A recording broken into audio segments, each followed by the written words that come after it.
चलिए friends discuss करते हैं प्रैक्टिस सेट नंबर 26 को। बाकी सारे प्रैक्टिस सेट की तरह इस प्रैक्टिस सेट को भी एग्जाम पैटर्न को फॉलो करते हुए बनाया गया है। तो सारे क्वेश्चन इंपॉर्टेंट हैं और एयरफोर्स एग्जाम में आने लायक है, तो वीडियो को अंत तक जरूर देखिएगा। आज थोड़ी तबीयत ठीक नहीं है, लेकिन हम कोशिश करेंगे कि आपको प्रैक्टिस सेट अच्छे से एक्सप्लेन कर सके। क्वेश्चन नंबर फर्स्ट आपको स्क्रीन पे शो हो रहा होगा, तो वीडियो को पॉज करके आप क्वेश्चन नंबर फर्स्ट का आंसर दे सकते हैं। हम डिस्कस करते हैं क्वेश्चन नंबर फर्स्ट को। क्वेश्चन नंबर फर्स्ट के लिए डायरेक्शन है find out the error if any, यानी हमें एरर निकालनी थी, एरर फाइंड आउट करनी थी। सेंटेंस है she is one of the best mothers that has ever lived. Question number first में जो एरर है वो है पार्ट सी में। यहां पर हैज के बदले हैव का प्रयोग होगा, क्योंकि रिलेटिव प्रोनाउन दैट का एंटीसीडेंट मदर्स प्लूरल है और relative pronoun who which that के बाद आने वाला वर्ब इसके एंटीसीडेंट्स के नंबर तथा पर्सन्स पर निर्भर करता है। यहां पर रिलेटिव प्रोनाउन आया दैट और वर्ब इसके बाद आने वाली वर्ब इससे पहले आने वाले वर्ड पर डिपेंड करती है, और इससे पहले वाला वर्ड है मदर्स जो कि एक प्लूरल है, तो उसके अनुसार यहां पर हमें हैज को रिप्लेस करके हैव करना पड़ेगा। क्वेश्चन नंबर फर्स्ट के पार्ट सी में एरर थी। और एक और बात जो मैं आपको बताना चाहता हूं कि वन ऑफ द के बाद में आने वाली वर्ब हमेशा प्लूरल फॉर्म में रहती है। तो आई होप क्वेश्चन नंबर फर्स्ट आपको अच्छे से क्लियर हो गया होगा। हम बढ़ते हैं आज के नेक्स्ट क्वेश्चन की तरफ, जो इस प्रकार है।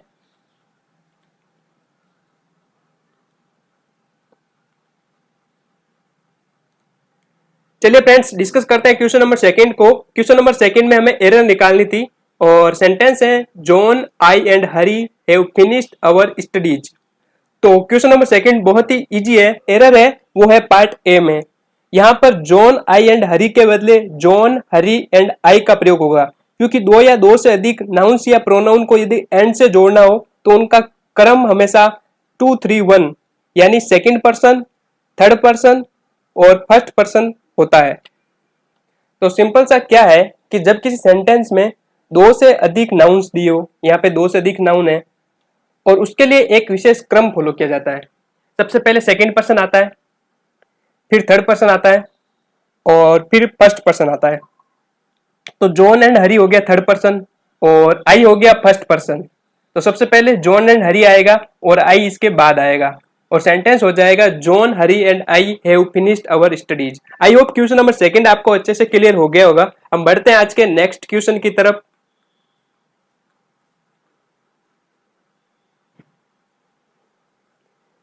वीडियो को पॉज करके क्वेश्चन नंबर थर्ड का आंसर दीजिए। हम डिस्कस करते हैं क्वेश्चन नंबर थर्ड को। क्वेश्चन नंबर थर्ड के लिए सेंटेंस दिया गया है neither the mouse nor the lion were caught. तो क्वेश्चन नंबर थर्ड में जो एरर थी वो है पार्ट सी में। यहां पर वर के बदले वाज का प्रयोग होगा, क्योंकि नाइदर नॉर, आइदर और, नॉट ओनली बट ऑल्सो या फोर से यदि दो सब्जेक्ट जुड़े हो तो वर्ब अपने नजदीक वाले सब्जेक्ट के अनुसार होता है, और दिए गए सेंटेंस में नजदीक वाला सब्जेक्ट है लोइन, तो वर्ब उसके अकॉर्डिंग आएगी। लोइन सिंगुलर है तो वर्ब भी हमें यहाँ पे सिंगुलर करनी पड़ेगी। वर्ब को रिप्लेस करके यहाँ पे सिंपल सा हमें वाज करना पड़ेगा। तो आई होप आपको ये क्लियर हो गया होगा। क्या करना है, सिंपल सा नाइदर नॉर, आइदर और नॉट ओनली बट ऑल्सो के बाद में जो नाउन आती है उसके अकॉर्डिंग वर्ब का प्रयोग किया जाता है। और यहाँ पे वर्ड आया लोइन, लोइन यहाँ पे सिंगुलर है तो वर्ब भी सिंगुलर वाज आएगी। तो अब आपको ये अच्छे से क्लियर हो गया होगा। हम बढ़ते हैं आज के नेक्स्ट क्वेश्चन की तरफ, जो इस प्रकार है।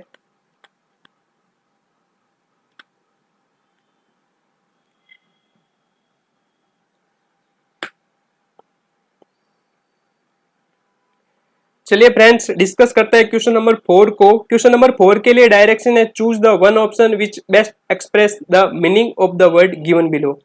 यहाँ पे हमें बेस्ट एक्सप्रेस पूछा है, यानी सिनोनिम पूछा है, सेम मीनिंग वाला वर्ड पूछा है, समानार्थी शब्द पूछा है, और वर्ड दिया गया है यहाँ पे डल सेट। इसको डल सेट पढ़ना है, डल केट नहीं। आप वोकेब के प्रोनाउंस पर भी खास ध्यान दीजिए ताकि एयरफोर्स के जीडी में आपको कोई प्रॉब्लम ना हो। डल सेट का अर्थ होता है श्रुति मधुर मनोहर, यानी जो सुनने में अच्छा लगे, और इसका सिनोनिम भी वही होगा जो सुनने में अच्छा लगे या जिसका स्वाद मीठा हो। तो क्वेश्चन नंबर 4 का आंसर हो गया option number A sweet. Sweet का अर्थ होता है मीठा, मधुर, मिठाई, और यही सिनोनिम है डल सेट का। बात करें बाकी ऑप्शंस की, ऑप्शन बी में दिया गया है डल। डल का अर्थ होता है नीरस, मंद, सुस्त, आलसी बोल सकते हैं। और ऑप्शन सी में दिया गया हार्ड। हार्ड का अर्थ होता है कड़ा, कठोर। और ऑप्शन डी में दिया गया सोर, SOUR, जिसका अर्थ होता है अम्ल, कटु, रूखा। तो डल सेट का सिनोनिम हो गया स्वीट। आई होप आपने पांचों वर्ड्स अपनी नोटबुक में लिख लिए होंगे। अगर आप हमारे वीडियो को डेली देखते हैं तो आपने ध्यान दिया होगा कि मैं वोकैब पे खास ध्यान देता हूँ। जितनी भी प्रैक्टिस सेट में वोकैब आती है मैं उन सब का हिंदी मीनिंग बताता हूँ। तो मैं गारंटी लेता हूँ कि अगर आप हमारा प्रैक्टिस सेट डेली देखते हो तो इसमें 30 से लेकर 40 वर्ड आपके क्लियर हो जाएंगे।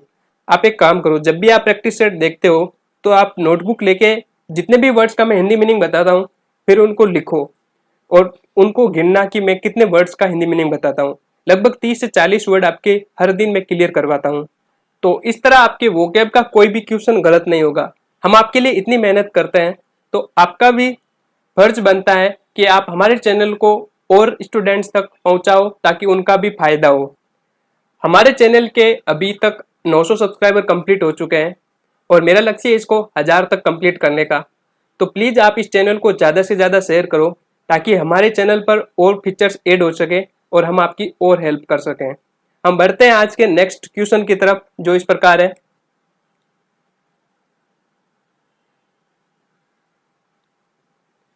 चलिए फ्रेंड्स डिस्कस करते हैं क्वेश्चन नंबर 5 को। क्वेश्चन नंबर 5 के लिए डायरेक्शन है improve the bold part in each of the following sentence. तो यहाँ पे हमें एक पार्ट को इंप्रूव करना है जो कि बोल्ड करके दिया गया है और सेंटेंस है he comes open to our house. तो क्वेश्चन नंबर 5 का जो सही आंसर है वो होगा ऑप्शन नंबर सेकंड। यहाँ पर ओपन कम्स पहले आएगा और सेंटेंस हो जाएगा he often comes to our house. यहाँ पर सेंटेंस में किसी भी तरह की ऑक्सिलरी वर्ब नहीं आई है, यानी सहायक क्रिया नहीं दी गई है। और जब सहायक क्रिया नहीं दी गई तो ओपन का यूज हमें मेन वर्ब से पहले करना पड़ेगा। तो क्वेश्चन नंबर 5 का सही आंसर हो गया ऑप्शन नंबर सेकंड। और इस सेंटेंस का हिंदी मीनिंग हो गया वो अक्सर हमारे घर पर आता है। तो बढ़ते हैं आज के नेक्स्ट क्वेश्चन की तरफ जो इस प्रकार है। चलिए फ्रेंड्स डिस्कस करते हैं क्वेश्चन नंबर 6 को। क्वेश्चन नंबर 6 में हमें सिनोनिम पूछा है, सेम मीनिंग वाला वर्ड पूछा है और वर्ड दिया गया है यहाँ पे स्कोन। स्कोन का अर्थ क्या होता है? स्कोन का अर्थ होता है तिरस्कार, घृणा, अपमान करना। और इसका जो सिनोनिम हो जाएगा वो हो जाएगा option number D, contempt. Contempt का अर्थ होता है तिरस्कार, अवज्ञा या अपमान, जो कि सिनोनिम है स्कोन का। बात करें बाकी ऑप्शंस की, ऑप्शन फर्स्ट में दिया गया हेटर्ड। हेटर्ड का अर्थ होता है द्वेष या घृणा। ऑप्शन बी में दिया गया एंगर। एंगर का अर्थ होता है गुस्सा, क्रोध। और ऑप्शन सी में दिया गया डिसअप्रूवल। डिसअप्रूवल का अर्थ होता है अनुमोदन या नापसंदगी। तो आई होप आपको ये पांचों वर्ड अच्छे से क्लियर हो गए होंगे। हम बढ़ते हैं आज के नेक्स्ट क्वेश्चन की तरफ जो इस प्रकार है। तो क्वेश्चन नंबर 7 आपको शो हो रहा होगा। यहाँ पे हमें एक्टिव से पैसिव में चेंज करना था और सेंटेंस है tell him to get out of our house. तो क्वेश्चन नंबर 7 का जो सही आंसर हो जाएगा वो हो जाएगा option number second. Question number 7 में जो सेंटेंस दिया गया है वो सिंपल प्रेजेंट टेंस में है। इसको हमें पैसिव में चेंज करना था जो कि हो जाएगा सिंपल पास्ट टेंस में। ये सेंटेंस इंपेरेटिव का है। सेंटेंस का हिंदी अर्थ है कि उसको बोलो कि हमारे घर से निकल जाए, जो कि एक आदेशात्मक वाक्य है। तो इस प्रकार के वाक्य को जब हम पैसिव में चेंज करते हैं तो वाक्य के शुरुआत में लेट का प्रयोग होता है। और ये सेंटेंस में इंफिनिटिव भी आया है, टू प्लस वर्ब की फर्स्ट फॉर्म आया है। तो जब सेंटेंस में इंफिनिटिव आया हो तो इस सेंटेंस को हम एक और तरीके से चेंज कर सकते हैं। इस सेंटेंस का एक और ऑप्शन हो सकता था, he should be told to go. तो एक्टिव से पैसिव को आपको अच्छे से समझने के लिए इंपेरेटिव में जो चेंजेस होते हैं उसके रूल्स आपको अच्छे से पता होना चाहिए। तो आप इस प्रकार के क्वेश्चन को आसानी से सोल्व कर सकते हैं। हम बढ़ते हैं आज के नेक्स्ट क्वेश्चन की तरफ जो इस प्रकार है।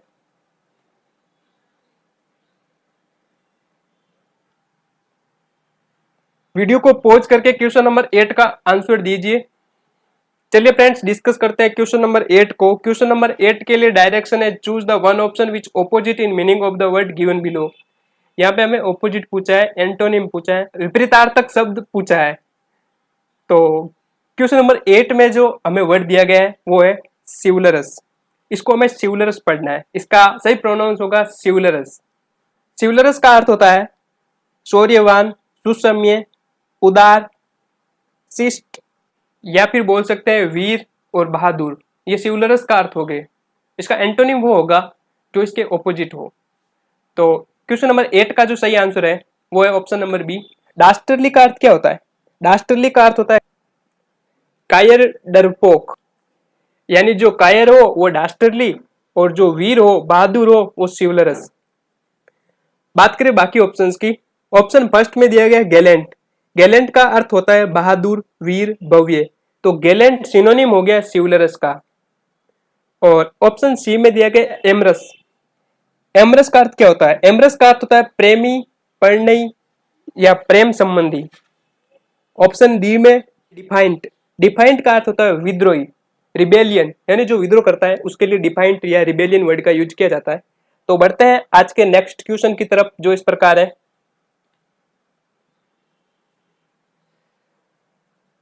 क्वेश्चन नंबर 9 में हमें नरेशन चेंज करना था, यानी डायरेक्ट से इनडायरेक्ट बनाना था। क्वेश्चन नंबर 9 बहुत ही इजी है। यहाँ पर हमें कुछ कीवर्ड्स को फॉलो करना होगा और ऑप्शन के माध्यम से हम क्वेश्चन नंबर 9 को इजीली सोल्व कर सकते हैं। सबसे पहले यहाँ पे कीवर्ड आया है हियर। तो हियर का सबसे पहले देर उसमें चेंज होता है डायरेक्ट से इनडायरेक्ट में। तो ऑप्शन नंबर 3 और 4 तो कैंसिल हो गए। और कैन का आपको पता है कुड में चेंज होता है। तो इस प्रकार क्वेश्चन नंबर 9 का हमारा आंसर हो गया ऑप्शन नंबर सेकंड। चलिए समझते हैं कैसे हुआ। यहाँ पे सी सेड आया है। सेड रिपोर्टिंग वर्ब है और इसका कोई ऑब्जेक्ट नहीं दिया गया है, तो सेड को हम चेंज नहीं करेंगे। कंजक्शन यहाँ पे डेट का यूज करेंगे और यू चेंज होता है रिपोर्टिंग वर्ब के ऑब्जेक्ट के अकॉर्डिंग। यहाँ पर रिपोर्टिंग वर्ब का ऑब्जेक्ट नहीं दिया गया है तो हम इसको चेंज कर देंगे दे में। कैन का कुड में कर देंगे और लीव द बुक्स को leave the book same as it रख देंगे और हियर का देर हो जाएगा। तो क्वेश्चन नंबर 9 का आंसर हो गया option number second. I hope आपको ये अच्छे से क्लियर हो गया होगा। हम बढ़ते हैं आज के नेक्स्ट क्वेश्चन की तरफ। क्वेश्चन नंबर 10 में हमें ऑपोजिट बताना था, एंटोनिम बताना था और वर्ड दिया गया है यहाँ पे डिस्पेयर। डिस्पेयर का अर्थ होता है निराशा, हताशा। तो इसका ऑपोजिट वो होगा जिसमें आशा और उम्मीद का भाव हो। तो क्वेश्चन नंबर 10 का जो सही आंसर हो जाएगा वो हो जाएगा option number D, hope. Hope का मतलब होता है आशा और उम्मीद और डिस्पेयर का मतलब होता है निराशा, हताशा। बात करें बाकी ऑप्शंस की। ऑप्शन फर्स्ट में दिया गया स्नेर। स्नेर का अर्थ होता है ताना मारना, तिरस्कार करना। ऑप्शन बी में है कॉम्प्लीमेंट। कॉम्प्लीमेंट का अर्थ होता है अभिनंदन, प्रशंसा या शुभकामनाएं। ऑप्शन सी में है आयरनी। आयरनी का अर्थ होता है व्यंग्य। तो क्वेश्चन नंबर 10 आपको अच्छे से क्लियर हो गया होगा। इन वर्ड्स को अपनी नोटबुक में जरूर लिख लेना। हम बढ़ते हैं आज के नेक्स्ट क्वेश्चन की तरफ जो इस प्रकार है। वो पॉज करके क्वेश्चन नंबर 11 का आंसर दीजिए। क्वेश्चन नंबर 11 में हमें प्रीपोजिशन भरना था। ये प्रीपोजिशन से रिलेटेड सेंटेंस है। सेंटेंस है poets have compared this world blank a stage. Question number 11 में वर्ड आया कंपेयर्ड। कंपेयर्ड का अर्थ होता है तुलना करना, यानी कवियों ने तुलना की है इस वर्ल्ड को एक स्टेज की तरह, एक मंच की तरह। उनके अकॉर्डिंग पूरी दुनिया एक मंच है जहां पर आप अपनी कला का प्रदर्शन कर सकते हैं। और आज के टाइम में अपनी कला का सबसे अच्छा प्रदर्शन करने का जो बेस्ट माध्यम है वो है यूट्यूब। यूट्यूब से हम अपनी कला को देश दुनिया के किसी भी कोने में पहुंचा सकते हैं। फिलहाल हमारा कंसंट्रेशन एयरफोर्स एग्जाम पे है और इस क्वेश्चन का आंसर देते हैं। क्वेश्चन नंबर 11 में जो सही प्रीपोजिशन होगी वो होगी option number second, two. Compared के साथ में टू का प्रयोग होता है जब किसी से तुलना की जाए। तो आई होप क्वेश्चन नंबर 11 आपको अच्छे से क्लियर हो गया होगा। हम बढ़ते हैं आज के नेक्स्ट क्वेश्चन की तरफ जो इस प्रकार है। क्वेश्चन नंबर 12 के लिए डायरेक्शन है choose one word for the group of words. यहाँ पे हमें वन वर्ड बताना था और सेंटेंस है साइंस ऑफ डिजीजेज, यानी बीमारियों की विज्ञान, बीमारियों के अध्ययन की विज्ञान को हम क्या कहेंगे। तो क्वेश्चन नंबर 12 का आंसर है ऑप्शन नंबर सेकंड, पैथोलॉजी। बीमारियों का वैज्ञानिक अध्ययन पैथोलॉजी होता है। बात करें बाकी ऑप्शंस की, ऑप्शन फर्स्ट में दिया गया है फिलोलॉजी। फिलोलॉजी का अर्थ होता है भाषाओं के निर्माण या किसी पर्टिकुलर भाषा का अध्ययन फिलोलॉजी होता है। और ऑप्शन थर्ड में दिया गया है साइकोलॉजी। साइकोलॉजी का अर्थ होता है दिमाग का अध्ययन और मानसिक व्यवहार का अध्ययन, यह साइकोलॉजी के अंतर्गत आता है। ऑप्शन फोर्थ है वायरोलॉजी। वायरोलॉजी होता है वायरस और बीमारियों, वायरस से होने वाली बीमारियों का अध्ययन वायरोलॉजी के अंतर्गत आता है। अभी हमें वायरोलॉजिस्ट की बहुत जरूरत है क्योंकि वही लोग हैं जो कोरोना एपिडेमिक का वैक्सीन तैयार कर सकते हैं। चलिए बढ़ते हैं आज के नेक्स्ट क्वेश्चन की तरफ।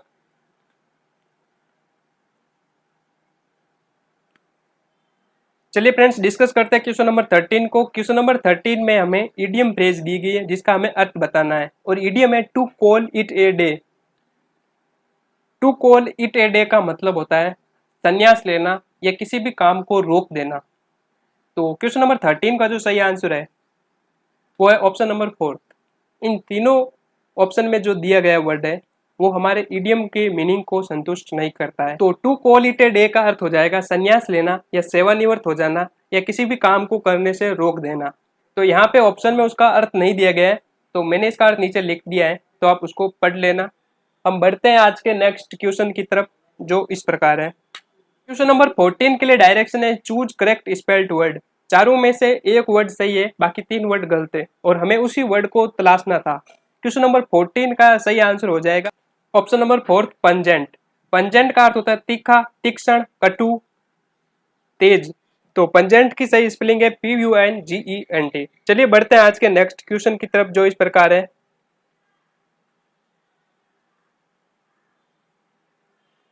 क्वेश्चन नंबर 15 के लिए डायरेक्शन है फिल इन द ब्लैंक्स और सेंटेंस है throw a stone stone blank the fierce dog. यहाँ पे वर्ड है फियर्स। फियर्स का अर्थ होता है भयंकर या क्रूर। तो क्वेश्चन नंबर 15 का आंसर हो जाएगा ऑप्शन नंबर 8। यहाँ पर बात की गई है उस भयंकर कुत्ते पर पत्थर फेंको। जब फेंककर किसी को मारने की बात की जाए तो वहां पे प्रीपोजिशन 8 का यूज किया जाता है, जबकि फेंककर किसी को पास करने की यानी बॉल को फेंककर किसी को पास करना हो तो वहां पर हमें टू का प्रयोग करना पड़ता है। थ्रो टू यानी किसी को बॉल पास करना, या थ्रो 8 मतलब किसी के ऊपर फेंककर मारना। तो आई होप क्वेश्चन नंबर 15 आपको अच्छे से क्लियर हो गया होगा। हम बढ़ते हैं आज के नेक्स्ट क्वेश्चन की तरफ जो इस प्रकार है। क्वेश्चन नंबर 16 का आंसर दीजिए, बहुत ही इजी क्वेश्चन है। क्वेश्चन नंबर 16 PQRS से रिलेटेड है और इसमें हमें सेंटेंस को परफेक्ट ऑर्डर में जमाना रहता है। तो क्वेश्चन नंबर 16 को कैसे सोल्व करेंगे देखते हैं। क्वेश्चन नंबर 16 में पहला सेंटेंस है the student came late to the school, यानी विद्यार्थी स्कूल में लेट आया। यहाँ पर ऑप्शन को देखने से पता चलता है कि उसके बाद क्यू आएगा, क्योंकि चारों ऑप्शन में क्यू दिया गया है।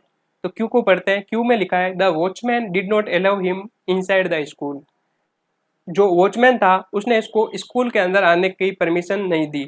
उसके बाद हमें कौन सा ऑप्शन लगाना पड़ेगा, ऑप्शन नंबर फर्स्ट से ट्राई करते हैं। Yes, he then decided to go home, वो अपने घर चला गया। नहीं, आर को पढ़ने से पता चलता है कि the boy was waiting outside for some time, यानी उसने कुछ समय के लिए बाहर इंतजार किया, फिर उसने सोचा कि वो घर चला जाएगा। तो क्यू के बाद में आर आएगा, फिर एस आएगा, जो कि दिया गया है ऑप्शन नंबर थर्ड में QRSP, और सेंटेंस हो जाएगा वो विद्यार्थी सबसे पहले स्कूल लेट आया, वॉचमैन ने उसको अंदर आने की परमिशन नहीं दी, वो कुछ समय के लिए बाहर इंतजार करता है और फिर वो सोचता है कि घर जाएगा। वो रोते हुए घर जाता है और ये दिन उसके लिए सबसे बुरा दिन था। ये इसका हिंदी मीनिंग हो गया। इस प्रकार के सेंटेंस को आपको हिंदी में ट्रांसलेशन करना रहता है और आप ग्रामेटिकल पार्ट्स को एक के बाद एक ऐड करके इस प्रकार के क्वेश्चन को सोल्व कर सकते हैं। हम बढ़ते हैं आज के नेक्स्ट क्वेश्चन की तरफ जो इस प्रकार है। Question number 17। क्वेश्चन नंबर 17 के लिए डायरेक्शन है fill in the blanks with appropriate article. यहाँ पे हमें एक आर्टिकल का सिलेक्शन करना था। क्वेश्चन नंबर 17 में सेंटेंस है Manisha came here blank last night. तो क्वेश्चन नंबर 17 का आंसर है option number D, no article. यहाँ पे किसी भी तरह का आर्टिकल यूज नहीं किया जाएगा। सेंटेंस में टाइम एक्सप्रेसिंग वर्ड नाइट का प्रयोग हुआ है, तो किसी भी तरह के आर्टिकल का यूज नहीं किया जाता है। तो आई होप क्वेश्चन नंबर 17 आपको क्लियर हो गया होगा। हम बढ़ते हैं आज के नेक्स्ट क्वेश्चन की तरफ जो इस प्रकार है। क्वेश्चन नंबर 18 में आपको पैसेज शो हो रहा होगा, आप वीडियो को पॉज कीजिए, फिर क्वेश्चन को पढ़िए और पैसेज को पढ़िए और इसका आंसर दीजिए। मैं सबसे पहले पैसेज के तीनों क्वेश्चन बताऊंगा फिर उसके बाद उनका एक बाय एक आंसर देंगे और आपको पैसेज की थीम बताएंगे और इस पैसेज में इंपॉर्टेंट वर्ड्स बताएंगे। क्वेश्चन नंबर 19 आपको स्क्रीन पर शो हो रहा होगा। क्वेश्चन नंबर 19 का वीडियो को पॉज करके आंसर दीजिए।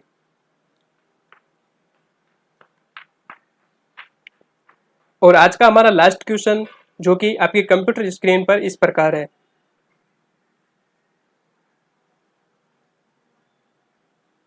चलिए फ्रेंड्स डिस्कस करते हैं इस पैसेज को। इस पैसेज में महिलाओं की शिक्षा के बारे में बात की गई है, जो कि भारतीय समाज की एक महत्वपूर्ण चिंताओं में से एक थी। हालांकि अभी समय बदल चुका है और महिला शिक्षाओं पर और महिलाओं के उत्थान पर खास ध्यान दिया गया है।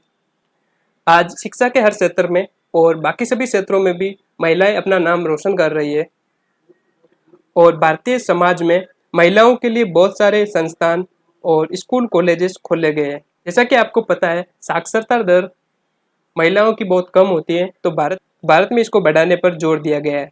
ये इस पूरे पैसेज का सार था जो कि मैंने आपको शॉर्ट में बता दिया। अब बात करते हैं इस पैसेज के इंपॉर्टेंट वर्ड्स की। इस पैसेज का पहला इंपॉर्टेंट वर्ड है प्रोमिनेंट। प्रोमिनेंट का अर्थ होता है मुख्य। ऑपरेशन, ऑपरेशन का अर्थ होता है अत्याचार। एक ऑपरेशन की स्पेलिंग और होती है जो कि सर्जरी में काम आती है, तो आप उस वर्ड को इस वर्ड से कंफ्यूज मत करना, ये वर्ड अलग है। अगला वर्ड है प्रोफाउंड। प्रोफाउंड का अर्थ होता है गहरा। और नेक्स्ट वर्ड है हेगेमोनिक। हेगेमोनिक का अर्थ होता है शासक। अगला वर्ड है आइडियोलॉजी, विचारधारा। इरेडिकेशन, इरेडिकेशन का अर्थ होता है विध्वंस। फिर है इम्पैक्ट, इम्पैक्ट का अर्थ होता है प्रभाव। और अगला वर्ड है अनजस्टिफाइबल। अनजस्टिफाइबल का अर्थ होता है अनुचित। तो इस पैसेज के इंपॉर्टेंट वर्ड्स आपको मैंने बता दिए। अब इस पैसेज के आंसर्स की ओर बढ़ते हैं। क्वेश्चन नंबर 18 का आंसर हो गया option number second. Question number 18 में पूछा गया education for women is necessary, यानी महिलाओं के लिए शिक्षा क्यों महत्वपूर्ण है। तो क्वेश्चन नंबर 18 का आंसर हो जाएगा option number second, to usher in a modern and progressive society, यानी समाज को आगे बढ़ाने के लिए और समाज के उत्कीर्ण विकास के लिए महिला शिक्षा आवश्यक है। क्वेश्चन नंबर 19, क्वेश्चन नंबर 19 में पूछा गया progress and improvement in education for women has enabled them to, यानी महिला शिक्षा के विकास से उनको क्या फायदा है। तो क्वेश्चन नंबर 19 का आंसर हो जाएगा ऑल ऑफ द अबव, यानी पुरुष प्रधान देश को खत्म करना, महिलाओं पे हो रहे अत्याचार को खत्म करना और संपूर्ण मानव जाति पर एक नया प्रभाव छोड़ने के लिए महिला शिक्षा अनिवार्य है। क्वेश्चन नंबर 20, क्वेश्चन नंबर 20 में पूछा गया है अनजस्टिफाइबल का ऑपोजिट क्या होगा, एंटोनिम क्या होगा। अनजस्टिफाइबल का अर्थ होता है अनुचित और इसका ऑपोजिट हो गया रीजनेबल। रीजनेबल का अर्थ होता है उचित। तो आई होप आपने टेस्ट अच्छे से दिया होगा और अगर आपने वीडियो पूरा देख ही लिया है तो यार प्लीज इस वीडियो को लाइक कर दो और अपने स्टडी ग्रुप में फैला दो। हम मिलेंगे कल फिर से एक नए टेस्ट के साथ, एक नए कॉन्सेप्ट के साथ। तब तक के लिए धन्यवाद। जय हिंद, जय भारत, शुभ रात्रि।